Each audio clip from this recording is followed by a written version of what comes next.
हम शिक्षकों के तमाम विरोध के बावजूद राज्य सरकार द्वारा रात में शिक्षक नियुक्ति का विज्ञापन जारी किया जाना बीपीएससी के द्वारा यह साबित करता है कि राज्य के अंदर में लोकतंत्र नहीं है। लोकतंत्र में निगोशिएशन होता है, वार्ता होती है, एक पक्ष दूसरे पक्ष की बात को सुनता है और रास्ता निकाला जाता है। यहाँ तो सरकार बात करना नहीं चाह रही है। यह साबित करता है कि राज्य के अंदर में राजतंत्र चल रहा है। राजतंत्र किसी की चलने वाली आज के डेट में यह चलने वाला नहीं है किसी का भी। और शिक्षा मंत्री जी और मुख्यमंत्री जी आप भी तो इंजीनियर है, एक बार इंजीनियर की परीक्षा फिर से पास करके आप दिखा दीजिए और तब मुख्यमंत्री की कुर्सी पर है, कोई दिक्कत नहीं है। शिक्षा मंत्री जी फिर से एक बार नेट का एग्जाम पास करके बतला दे, पीएचडी फिर से एकदम पास करके बतला दे और प्रोफेसर बनकर दिखा दे तो मान जाए हम। राज्य के जो मुख्य सचिव हैं आमिर सुहानी साहब यूपीएससी के टॉपर रहे हैं, एक बार यूपीएससी की परीक्षा फिर से पास करके दिखला दे। आज जो शिक्षक हैं बिहार के अंदर में नियोजित शिक्षक 20 वर्षों से काम कर रहे हैं और सेवानिवृत्ति के कगार पर है। सैकड़ों शिक्षक हमारे सेवानिवृत्त हो गए। जो व्यक्ति सेवानिवृत्त होने जा रहा है वह परीक्षा देने जाएगा और ऐसी परीक्षा जिसमें उसका विद्यार्थी भी शामिल होगा और वह शिक्षक भी शामिल होगा। शिक्षकों को जलील करने की जो कोशिश है या बिहार की शिक्षा व्यवस्था को बर्बाद करने की साजिश है और इसका हम लोग भंडाफोड़ करेंगे। आंदोलन हम लोग का चल रहा है, धरना प्रदर्शन जारी रहेगा और बहुत जल्द पटना की सड़कों को शिक्षकों से पाट देंगे। हम लोग 5 लाख लोग सड़कों पर उतरेंगे, सारी जवाबदेही आपकी होगी। और हम तो शिक्षक हैं, शिक्षक रहेंगे।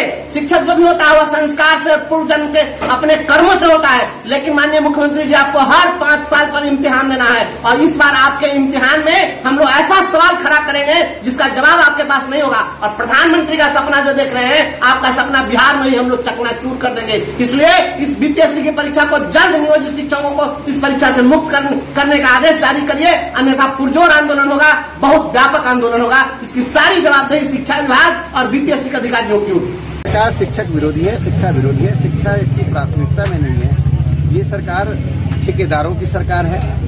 आज 10 ठेकेदार यदि धरना पर बैठ जाएं तो सरकार हिल जाएगी। आज 4 ठेकेदार यदि आमरण अनशन कर दें तो सरकार की स्थिति बिगड़ जाएगी।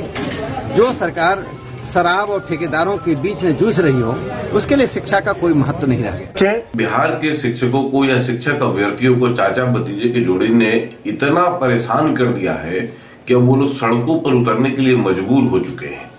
लगातार पिछले 10 महीने से झूठ बोल कर अलग अलग प्रकार के नियमावलियों को लेकर अलग अलग प्रकार के विषयों को लेकर उनको अटकाने भटकाने लटकाने का प्रयास किया जा रहा है। हमारे शिक्षक भाइयों को, गुरुजनों को जो भी मिलेगा वो नीतीश तेजस्वी की सरकार में ही मिलेगा।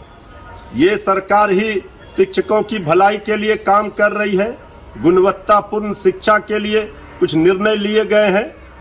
हर मांग को शिक्षकों की मानी जाएगी, थोड़ा धैर्य रखें। बिहार की सरकार ने हमेशा शिक्षकों के हित में ही फैसला लिया है। आयोग के माध्यम से परीक्षा करवाना, सबको सरकारी कर्मचारी का दर्जा देना, अन्य कई सुविधाएं देना, सब शिक्षकों के हित में ही है। रेस्पेक्टेड चेयरमैन सर, एस्टेट 2019 के नोटिफिकेशन में शैक्षणिक योग्यता का कट ऑफ डेट निर्धारित था, अर्थात इस परीक्षा में केवल वैसे ही छात्र शामिल हो सकते थे जिनका शैक्षणिक योग्यता पूर्ण हो चुका है। यहाँ पर कोई भी अपीयरिंग कैंडिडेट अलाउ नहीं था। लेकिन इस परीक्षा में बहुत सारे ऐसे कैंडिडेट हैं जो कि एलिजिबिलिटी क्राइटेरिया को मीट नहीं करते हैं, फिर भी वो इसमें हिस्सा लिए हैं।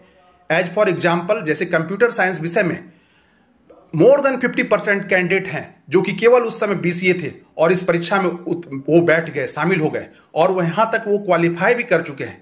लेकिन जबकि इसका minimum qualification post graduation degree था। फाइंग डिग्री कंप्लीट होना चाहिए। दैट मीन्स जो बीए बीएड है उनका बीएड 2019 तक कंप्लीट होना चाहिए, सितंबर 19 तक। जो एमसीए हैं उनका एमसीए कंप्लीट होना चाहिए सितंबर 19 तक। जो बीटेक है उनका बीटेक कंप्लीट होना चाहिए सितंबर 2019 तक। लेकिन बहुत सारे कैंडिडेट थे जो कि उस समय इनएलिजिबल थे, जो एलिजिबिलिटी क्राइटेरिया को मीट नहीं करते थे, वो भी फॉर्म भर दिए और क्वालिफाइड हो गए हैं।